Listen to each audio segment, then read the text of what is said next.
Ce sont des mots rares, il faut les écouter avec grande attention. Le président Joe Biden a lancé un appel sévère aux Américains, un appel selon lequel l'avenir de la démocratie pourrait reposer sur les élections de mi-mandat de la semaine prochaine, un appel urgent avant le scrutin final. Nous ne pouvons plus tenir la démocratie pour acquise, a déclaré le président américain depuis Washington.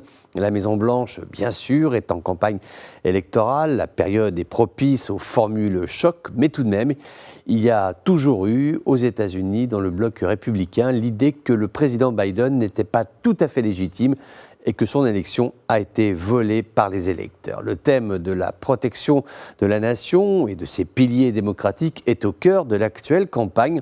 L'histoire montre que la violence est ancrée dans la vie politique américaine. C'est un recours pour des groupes puissants, proches d'élus républicains, qui contestent le pouvoir. Des militants ont appelé à l'exécution de la présidente démocrate de la Chambre, Nancy Pelosi. Ils ont fait circuler des photos avec des armes pointées sur sa tête. Le chef de la minorité de la Chambre républicaine a menacé de frapper Mme Pelosi à la tête avec un marteau, ceci lors d'une récente collecte de fonds. Et puis, bien sûr, les insurgés qui ont fait éruption au Capitole le 6 janvier 2021 ont promis, je cite, de tuer Pelosi s'ils la retrouvent. À une semaine de l'élection de mi-mandat, un haut responsable américain a exprimé ses inquiétudes quant à la désinformation et aux opérations d'influence qui pourraient déclencher des phénomènes de violence. Le département de la sécurité intérieure a mis en garde à plusieurs reprises contre des dérapages lors des élections de mi-mandat, affirmant que dès le mois de juin,